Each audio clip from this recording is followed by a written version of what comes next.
My family's been baking these small round sesame cookies since as long as I can remember.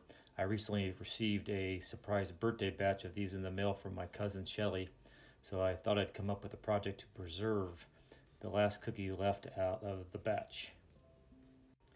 Being that this is a cookie that will dissolve when it comes in contact with any liquid, I needed to coat the cookie with about 5 or 6 layers of spray lacquer to waterproof it so it wouldn't dissolve inside of the epoxy. In the next step, I took an old plastic container that held a router bit that I recently purchased to use as the epoxy pour mold. And here I'm just starting out the initial mixing of the base layer. Unfortunately, my phone never recorded the rest of the pour, so I don't have any footage of that. But I'm taking a heat gun here to mix the epoxy a bit and blow out some of the bubbles that occur as the offset of mixing the epoxy.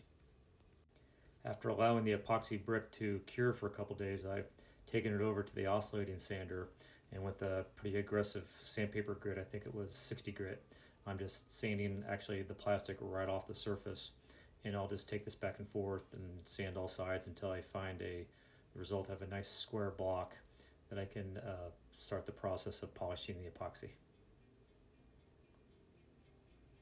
This is quite a messy job, so I highly recommend you have a dust collector hooked up and wear a dust prevention mask as well. So here you can see what the brick looks like when it comes off the oscillating sander. It's pretty scratched up with the aggressive grit I use. So I'll take my hand random orbital sander and I'll go starting at 80 grit up to 120, 180, 220, 1000, 1500, 2500, and all the way up to 3000 grit sandpaper to slowly sand out the scratches and start the process to smooth out the surface. I showed a couple freeze frames of the brick, and you can see as I'm going up through the higher sandpaper grits, the cookie inside becomes clearer and clearer as the scratches in the epoxy resin are removed, and eventually it'll look very clear once I get to the buffing process.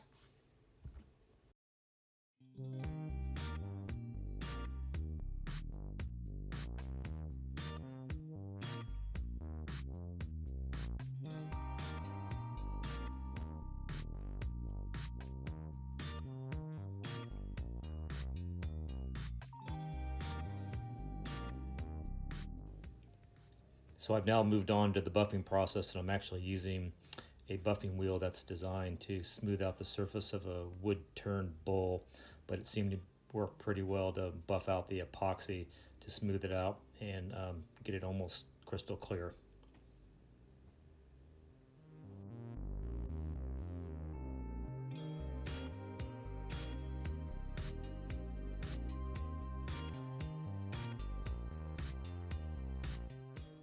So I was done with the cookie epoxy brick at this point, so I decided just to go ahead and make a small display stand rather than have that brick just sitting on the shelf.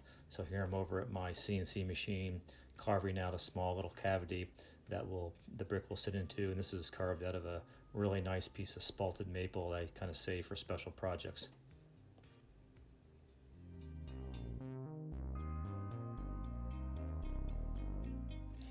I've got the brick sitting inside that cut cavity, and now I'm just kind of taking some measurements and deciding how big I want the base to actually be. And I'll end up guessing and cutting it larger than I probably will end up using, just to get a good idea of what the size might be. You know, it's totally a judgment move on what the base would be, and you don't want to make it too large because it'll overwhelm the cubed cookie, and you don't want to make it too small. So I'll just nibble off a little bit at a time until I think the proportions work out.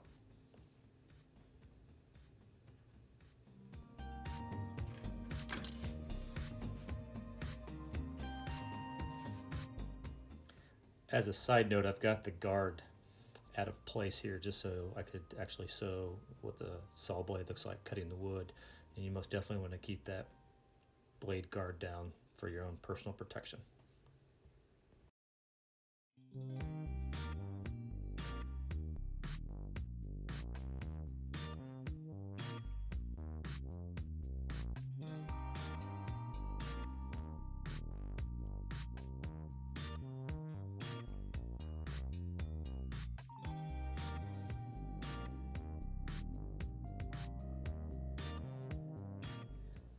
Now that I've got the base cut down to the size I liked, I'm over at my router table cutting in a top edge on the base, just using a slight round over bit, just taking a nibbling off a little bit of time till I end up getting the curve that I like. And it's easier just to work up a little bit a hair at a time and make sure I don't overcut the base surface.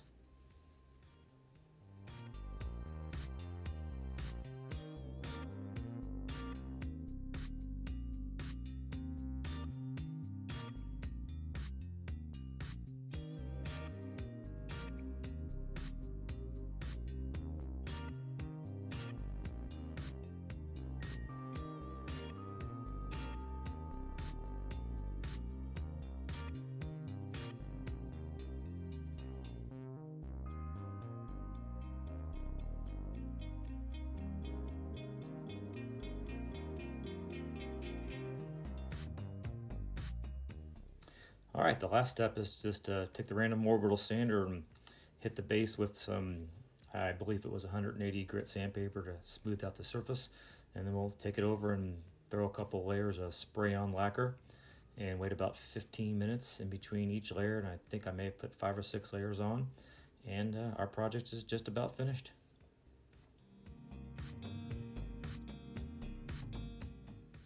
Thanks for watching today. If you have any comments or questions, please write them below. If you enjoyed this video and would like to see more like it, please click on the subscribe button, and thank you and have a nice day.